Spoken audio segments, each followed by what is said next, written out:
오늘 말씀 제목은 나를 생각하시는 하나님입니다. 우리 한번 따라해 보겠습니다. 나를 생각하시는 하나님. 이 말씀이 너무 위로가 되지 않습니까? 하나님이 누구를 생각하신다고요? 나를 생각하신다. 우리 옆에 사람을 우리도 생각하고 있죠. 여기 앞에 이 부부가 아니지, 예비 부부. 다음 달에 이제 결혼을 한다고 합니다. 근데 제가 이제 여기 주례를 해주기로 했어요. 그래서 오늘 이제 청첩장도 줄 겸 이렇게 왔다고 합니다. 근데 이제 두 사람도 서로를 생각하는 시간이 되게 많잖아요. 근데 가끔 안 할 때 있어요, 없어요? 말 잘해야 됩니다. 없다고 말하려고 그랬죠? 없죠. 없는데 잘 때는 못 할 수 있죠. 그렇죠. 그런데 하나님은 남편이 졸고 아내가 자고 있을 때라도 하나님은 우리를 생각하고 계신다라는 거예요. 여러분, 이게 너무 큰 위로가 되지 않아요?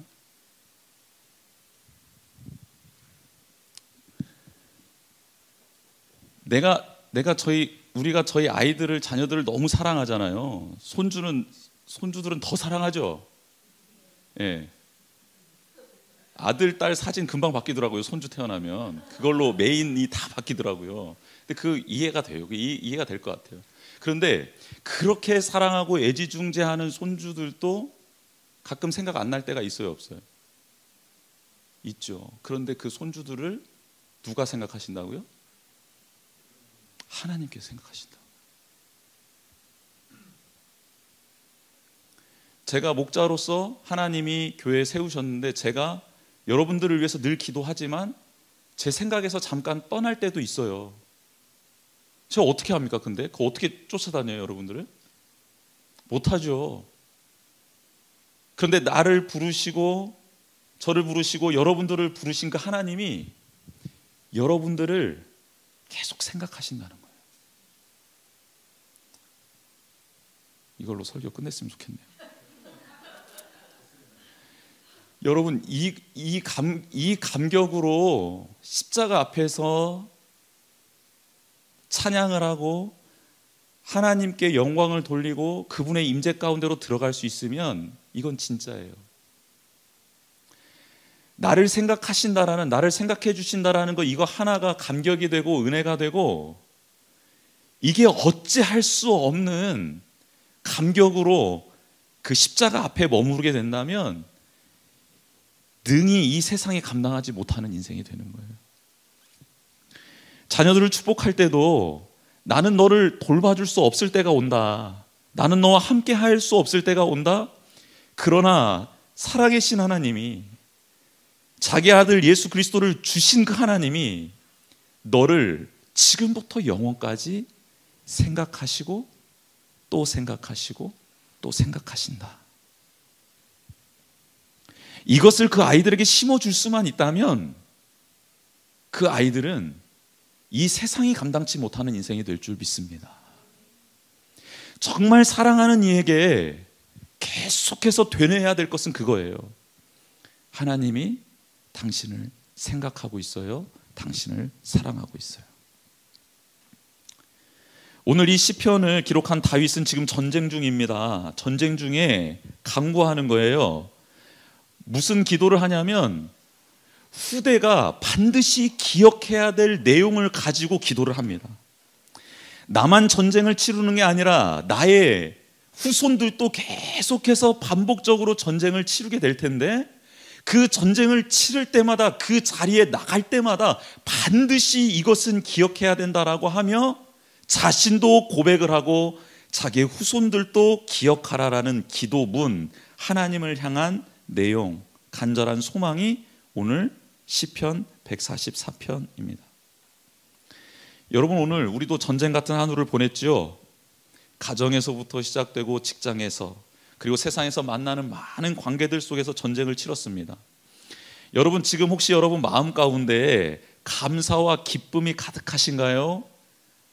아니면 조금 불안과 짜증과 혹은 염려와 근심 이런 것들이 있나요?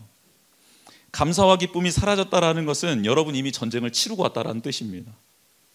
여러분 지금 육신이 피곤하고 지쳐 있습니까? 아니면 에너지가 막 솟고 있습니까?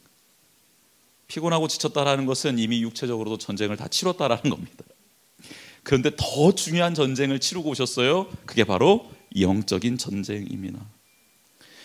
하나님의 나라와 사탄의 나라 한복판에서 전쟁이 벌어지고 있는데 우리는 영적인 존재이기 때문에 그 전쟁터에서 벗어날 수 없는 사람들입니다. 만약 이 영적 전쟁을 느끼지 못했다면 두 가지 경우입니다. 이미 전사했거나 아니면 전쟁터에 나가지 않기 위해서 그 상황을 피하기 위해서 요리조리 참호 속에 숨어 있었거나 지하 벙커 안에 갇혀 있었다는 것이죠. 그런데 만약 깨어있지 않는 영혼의 소유자였다면 여러분은 지금 영적으로 치명상을 입고 지금 이 자리에 있는 것입니다. 이미 갈기갈기 다 찢어져 있더라는 것이죠. 간신히 호흡만 붙어서 이 자리에 나오신 분들도 있을 것입니다. 그러나 이 자리에 나오셨다라는 것은 치료자를 만날 수 있기 때문에 그나마 괜찮은 건데 이 자리도 나오지 않고 지금 어딘가에서 하나님의 말씀을 사모하며 기도하고 있는 그 지체들도 그곳에서 하나님을 만나기를 축복합니다. 아무튼 우리가 깨어 있어야 된다는 것이죠. 오늘 이 시편 저자였던 다윗도 육체적으로 지쳐 있었고 정서적으로 지쳐 있었고 영적으로도 지쳐 있을 수밖에 없는 상황 가운데 직면해 있었습니다. 그런 전쟁 같은 삶을 살아가고 그리고 그 전쟁터 한복판에 서서 다윗은 지금 이 시편의 고백을 하고 있습니다. 여러분 다윗은 어렸을 적부터 전쟁터에 익숙했던 인물이죠. 아버지의 양떼를 치는 일, 그 일을 하면서 맹수의 공격으로부터 양들을 보호했던 인물이 바로 다윗이었습니다. 평온한 상황이 아니었다라는 것이죠. 우리가 다윗이 양을 칠 때 푸른 풀밭과 맑은 초장이 있을 거다라는 생각을 하고 있는데 전혀 그런 상황이 아닙니다. 황무지입니다. 풀밭을 이렇게 찾아다녀야 되는 곳이죠. 근데 그렇게 찾아다녀 보면 광야에 있는 맹수들이 양을 먹기 위해서 달려든다라는 겁니다. 여러분 제가 질문 한 가지 드릴게요. 다윗이 맹수가 왔을 때 처음부터 맹수를 이겼을까요? 못 이겼겠죠. 이건 너무 자연스러운 일이고 당연한 것 아닙니까? 처음 만나는 맹수를 어떻게 이겨요? 상처도 입었을 겁니다. 그럼에도 불구하고 양들을 지키기 위해서 노력을 했겠지요. 그러다가 한두 마리 잃었을 수도 있을 것 같아요. 그런데 다윗이 그렇게 험난한 그 삶의 자리, 전쟁터와 같은 그 삶의 자리, 어린 나이였지만 그 아버지의 양을 돌보는 자리를 떠났습니까? 아니면 그 자리를 끝까지 지켰습니까? 그렇죠. 지켜낸 거예요. 어떻게 지켜냈을까요? 시편을 보니까 그 자리에서 하나님을 경외하고 하나님을 경외하는 만큼 연습을 했더라고요. 실력을 겸비를 했더라고요. 여러분 믿음은 허무맹랑하게 하나님께 아뢰는 게 아닙니다. 감나무 밑에 누워가지고 하나님 감 떨어지게 해주세요. 하나님 감 떨어지게 해주실 줄 믿습니다. 막 방언하고 이게 믿음이 아니더라는 거예요. 하나님께 감을 주십시오. 하나님 저 감을 먹고 싶습니다. 저 감으로 나도 살고 우리 가족도 살고 싶습니다. 나와 함께하는 영혼들이 좀 살았으면 좋겠습니다 라고 기도했다면 감을 따러 올라가야 되는 것입니다. 하나님 아버지의 양들인데 제 양처럼 지키고 싶습니다.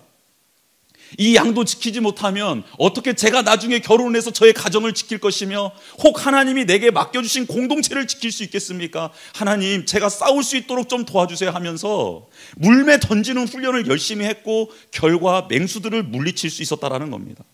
여러분 어렸을 적부터 이렇게 하나님을 경외하고 하나님과 동행하는 것이 삶과 떨어질 수 없다는 것을 매 순간순간 경험하며 성장했던 청소년 다윗은 골리앗 앞에서도 똑같이 행동을 합니다. 골리앗 장수를 물리치고 난 다음에 쫓기는 신세 광야 가운데서도 또 똑같이 그렇게 훈련을 합니다. 다윗이 했던 놀라운 훈련은 가장 중요한 훈련은 하나님을 바라보는 훈련이었습니다. 하나님의 함께 하심을 믿고 느끼는 훈련이었습니다. 자신의 영역에서 최선을 다하며 하나님께 영광 돌리는 훈련을 어렸을 적부터 그렇게 해왔던 것입니다. 그리고 왕이 되었습니다. 왕이 되어서도 그는 많은 적들과 마주합니다. 왜냐하면 하나님께서 다윗을 세우시고 영토를 확장시켰기 때문에 그렇습니다. 그의 칼에는 피가 마를 날이 없었습니다. 여러분, 하나님을 사랑하고 하나님을 따르며 하나님을 사모한 다윗이 그 손에 들린 칼에 피가 마르지 않는 날이 없었다라는 것은 무엇을 의미합니까? 그렇습니다. 하나님을 사랑하는 것, 하나님을 따르는 것, 하나님을 사모하는 것은 고상하게 어디 앉아서 이렇게 뭡니까? 천사 옷을 입고 아니면 거룩한 제사장 옷을 입고 여기는 신성, 이게 아니더라는 거예요. 하나님을 사랑하고 따르고 하나님을 사모하는 그 영혼에게 하나님이 허락하시는 것은 수고와 땀과 헌신과 순종으로 물들일 수밖에 없는 삶의 자리를 허락하신다는 거예요. 가정을 허락하시고 직장을 허락하시고 공동체를 허락하시고 교회를 허락하신다는 겁니다. 그게 바로 하나님이 당신을 사랑하는 백성들에게 주시는 선물의 자리라는 것입니다. 여러분, 이렇게 왕이 된 다윗은 또 오늘 전쟁터에 서게 됩니다. 그런데 이스라엘 군대는 왕에게서, 다윗 왕에게서 특이한 점을 발견해요. 아니, 늘 일관됐던 장면이기는 하지만 볼 때마다 이해 안 되는 장면을 이스라엘 백성들은 다윗을 보며 느낍니다. 그게 무엇인지 아십니까? 다윗은 내노라 하는 장수입니다. 여러분, 주변국에서 다윗이 딱 뜨면 다 무서워했어요. 기가 꺾였어요. 많은 전쟁 경험이 있었고 매번 승리로 이끈 위대한 장수가 다윗입니다. 근데 다윗은 매번 전쟁터에 나갈 때마다 긴장을 하는 거예요.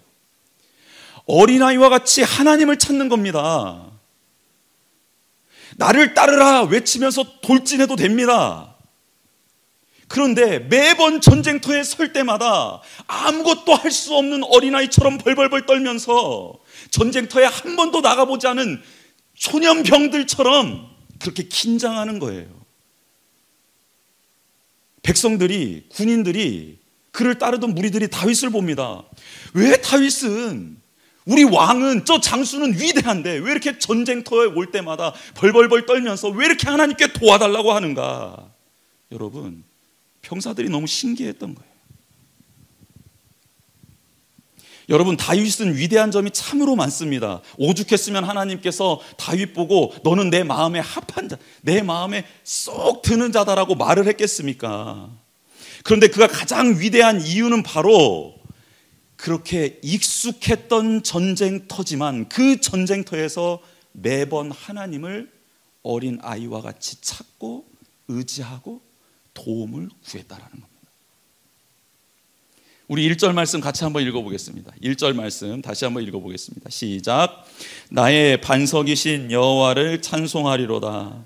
그가 내 손을 가르쳐 싸우게 하시며 손가락을 가르쳐 전쟁하게 하시는도다. 아멘. 하나님께 간구합니다. 하나님, 저에게 칼 쓰는 법을 좀 가르쳐 주세요.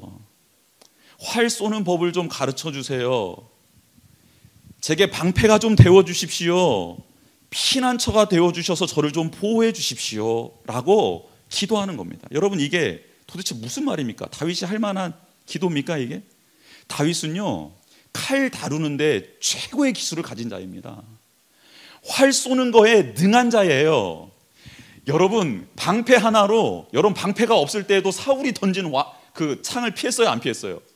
여러분, 방패가 없어도 피하는 거에 능숙한 사람입니다. 여러분, 피난처, 광야에서 피난처 찾는데 다윗보다 더 유능한 사람이 있을까요? 없지요. 도망 다니는 것이 지금 십수년인데 여러분 딱 보면 어디로 숨어야 될지 압니다. 그런데 이 칼쓰기에 능하고 활쏘기에 능하며 창 피하는 것, 그냥 가까운 근거리에서 던지는 창을 피할 수 있는 날렵함이 있고 어디로 숨어야 될지 그냥 딱 보면 알 수 있는 다윗이 전쟁 한복판에서 어린아이처럼 부르부르 떨면서 이렇게 기도하는 거예요. 하나님, 저 칼 쓸 줄 몰라요. 하나님, 저 활 쏠 줄 몰라요. 하나님 저 못 피하겠어요. 무서워요. 하나님이 제 방패 좀 되어주시면 안 돼요? 하나님 어디로 피해야 될지 모르겠어요. 우리가 잠시 지금 숨을 골라야 될 때인데 하나님 어디로 숨어야 될지 모르겠습니다. 좀 알려주세요. 백전노장인 다윗이 드리고 있는 기도라고는 전혀 믿겨지지 않는 기도를 올려드리고 있습니다. 여러분, 우리는 너무 머리가 큰 것 같습니다. 그리고 자기 합리화에 너무 능합니다. 진짜 믿음을 가진 것 같지만 실상에서는 아무런 능력이 나타나지 않습니다. 어찌 된 것입니까? 삶 속에서 하나님을 의지하기는커녕 잊고 살아갈 때가 너무나도 많습니다. 하나님은 나를 생각하고 계시는데 나는 하나님을 생각하는 시간이 너무너무 적습니다. 말도 안 되게 적습니다. 아니, 어떨 때는 하나님, 나와 함께 하시기를 원하시는 하나님께 잠시 조용히 계셔주기를 명령할 때도 있습니다. 내 경험과 생각, 의지로 모든 일들을 해나갑니다. 기도하거나 하나님을 절대적으로 의지하는 방법을 잃어버린 것 같습니다. 주변의 동료들은 그런 나를 부추기지요. 세상의 가치관을 따르는 것이 맞다고 우리에게 속삭이고 말을 건넵니다. 그 말이 우리에게 안도감을 줍니다. 직장 문화, 사회 문화가 우리에게 평안을 주고요, 하나님 뜻대로 살지 않아도 하나님께 묻지 않아도 된다라는 그 문화의 힘이 어느샌가 우리 내면에, 우리 가정에, 우리 직장에, 우리 교회 안에도 들어와 있습니다. 성공하는 지름길에 대해서 세상은 조언하지요. 대부분 불공정한 방법과 그릇된 길입니다. 그런데 많은 사람들이 가는 그 길, 잘못된 것 알지만 우리는 대중 심리를 따라 그렇게 행하고 있습니다. 그런데 다윗은요, 주변 강대국들이 하는 전쟁의 방법을 따르지 않았습니다. 그는 늘 하나님이 주신 방법, 즉 하나님을 의지하고 하나님께 아뢰며 하나님께 묻고 그 답대로 순종하는 식으로 전쟁을 치렀습니다. 결과는요, 백전백승이었습니다. 여러분, 다윗이 전쟁터 한복판에서 이렇게 외칩니다. 하나님은 나의 사랑입니다 라고 외칩니다. 여러분, 전쟁터에서 참 어울리지 않는 단어죠. 하나님은 나의 힘입니다, 능력입니다, 이런 말이 어울리잖아요. 근데 첫 번째로 외쳤던 게 2절 여호와는 나의 사랑이시오. 하나님은 나의 사랑입니다 라를 외쳤다라는 겁니다. 왜요? 다윗은 전쟁에서 이기는 것도 중요했지만 이 전쟁은 내가 사랑하는 하나님, 나를 사랑해 주시는 하나님, 그 하나님을 바라보고 하나님을 의지하는 것이 이 전쟁터에서는 더 중요하다라고 고백하고 있는 것입니다. 직장에 나가서 제일 먼저 앉아 겸손하게 하나님 앞에 무릎을 꿇고 하나님 앞에 은혜를 구하는 우리 귀한 성도님들 계실 겁니다. 예, 아멘, 할렐루야. 여러분의 그 직장 생활을 하나님께서 친히 인도해 주시고 하나님께서 친히 그 자리에 동행해 주실 줄 믿습니다. 근데 다윗은 그렇게 시작했던 전쟁을 끝마칠 때까지 그렇게 주님과 동행했습니다. 여러분, 아침에 가서 경건 훈련을 시작하고 경건 생활을 시작하는 건 너무 좋습니다. 예, 정말 잘하시는 겁니다. 그런데 그 시작이 직장 생활을 마무리 짓는 그 순간까지 계속해서 하나님과 동행하기 위하여 수고하고 애쓰고 성령님께 은혜를 구하고 있습니까? 아니면 제일 처음 가서 기도하고 그 부로 하나님 이제 그만 쉬십시오, 제가 이제 해야 될 때가 됐습니다, 그리고 끝나고 갈 때 맞다, 하나님 챙겨가야지.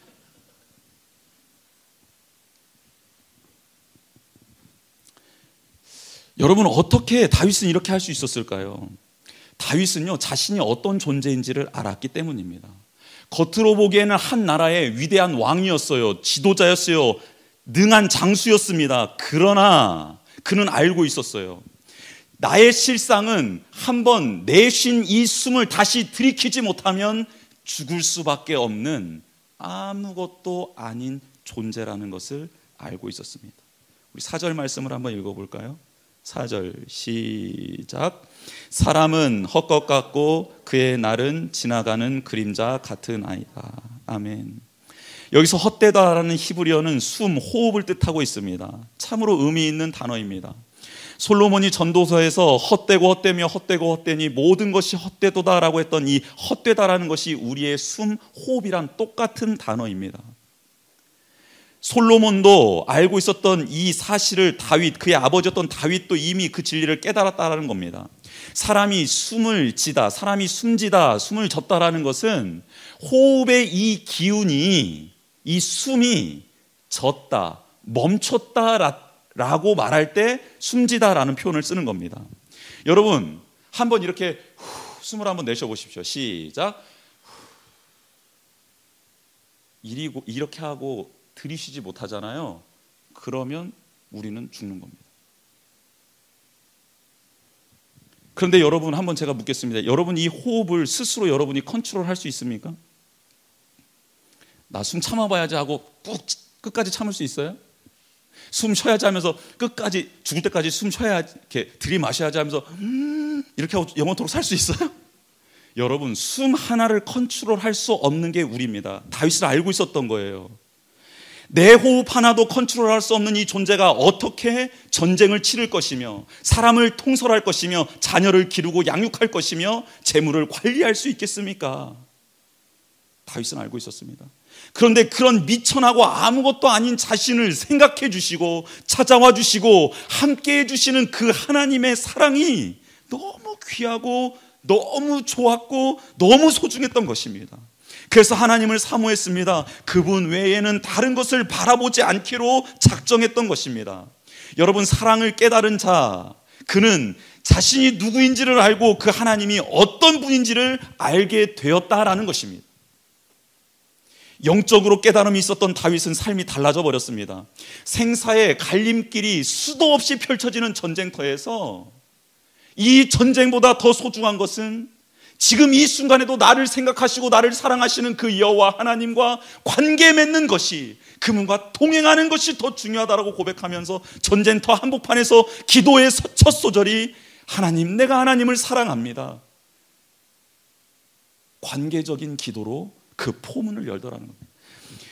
여러분, 직장에 가서 하나님, 오늘 이런 일이 있으면 이런 일이 있으면 주여 도와주시옵소서. 그 사람을 만났을 때 마음을 열어주시고 이거 잘 돼야 됩니다. 그래야지 제가 뭐 살고 우리 회사. 여러분, 이렇게 기도를 시작하십니까? 아니면 앉아서 관계적인 기도, 하나님, 저를 사랑해 주시는 하나님, 저와 동행하시는 하나님, 제가 사랑하는 하나님, 제가 사모하는 하나님, 나와의 관계 속에서 임하고 계시는, 교통하고 계시는 그 하나님을 부르고 그 하나님을 먼저 찬양하며 그렇게 일과를 시작하고 계십니까? 일 때문에 하나님을 찾는 것입니까? 하나님의 관계 가운데서 그 일들을 감당하며 나가고 계시는 것입니까? 여러분, 이게 너무 중요하다라는 것입니다. 왕권도 지도력도 따르고 있는 백성들, 재물, 이 모든 것들은 자신의 것이 아님을 알게 된 다윗은 이 모든 것의 주인께 나아가 구하고 또 구하고 또 구하며 그 앞에 엎드리는 훈련을 끊임없이 했다라는 것입니다. 그리고 다윗은 하나님께 기도합니다. 백성들을 위해, 자녀들을 위해 기도하지요. 하나님, 나의 아들들이 장성한 나무 같게 해주시고 나의 딸들이 궁전의 양식을 따라 아름답게 세워진 모퉁이 돌과 같게 해주십시오. 그리고 우리의 곡식이 풍성하게 해주시고 양과 소가 번성하게 해주십시오 라고 이렇게 기도를 하며 이 기도의 끝을 15절로 마무리합니다. 우리 15절 같이 한번 읽어보겠습니다. 시작. 이러한 백성은 복이 있나니 여호와를 자기 하나님으로 삼는 백성은 복이 있도다. 아멘. 다윗은 이렇게 말합니다. 너희들이 자라서 장성한 나무가 되고 또 아름답게 다듬어진 모퉁이 돌이 될지라도 만약 너희가 여호와 하나님을 자기 하나님, 하나님을 나의 유일한 주인이요 구원자로 인정하지 않게 되면 너희들이 쌓아 올린 너희들의 자랑거리는 다 헛것이 될 것이다 라고 말을 해주면서 기억하라 라고 말합니다.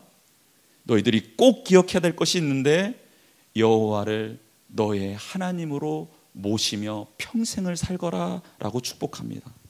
그리고 다윗이 구했던 것은 금과 은을 구하지 않았습니다. 놀랍게도 하나님 앞에 예배드릴 때 필요한 곡식과 양과 소를 구했습니다. 즉 어떤 신학자는 이 본문을 가지고 다윗은 하나님 앞에 예배하기 위해서, 하나님을 더 섬기기 위해서 필요한 것들을 구했다라고 어떤 신학자는 이 본문을 가지고 주석을 합니다.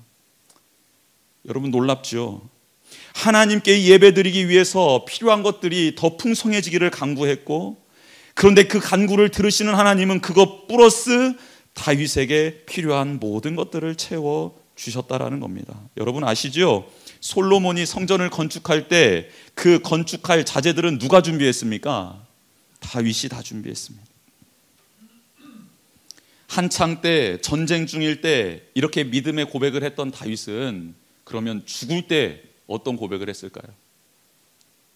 나 그 하나님 모른다 하면서 이렇게 죽었을까요? 다윗 죽었을 때 유언 남긴 거 혹시 아세요? 뭐라고 유언 남긴지? 모르시죠? 찾아볼까요? 다윗의 유언을 한번 보겠습니다. 열왕기상 2장 1절부터 4절까지 읽고 말씀 마치겠습니다. 열왕기상 2장 1절부터 4절까지입니다. 제가 읽어드리겠습니다. 다윗이 죽을 날이 임박함에 그의 아들 솔로몬에게 명령하여 이르되 내가 이제 세상 모든 사람이 가는 길로 가게 되었노니 너는 힘써 대장부가 되고 내 하나님 여호와의 명령을 지켜 그의 길로 행하여 그 법률과 계명과 율례와 증거를 모세의 율법에 기록된 대로 지키라. 그리하면 내가 무엇을 하든지 어디로 가든지 형통할지라. 여호와께서 내 일에 대하여 말씀하시기를 만일 내 자손들이 그들의 길을 삼가 마음을 다하고 성품을 다하여 진실이 내 앞에서 행하면 이스라엘 왕 위에 오를 사람이 내게서 끊어지지 아니하리라 하신 말씀을 확실히 이루게 하시리라. 아멘. 어렸을 때부터 훈련되었던 그 하나님 바라보기는 이제 하나님이 부르시는 그 직전까지 다윗의 삶의 믿음의 아름다운 흔적으로 남아 있었다라는 것입니다. 우리가 믿는 하나님은 우리를 생각해 주시는 하나님이십니다.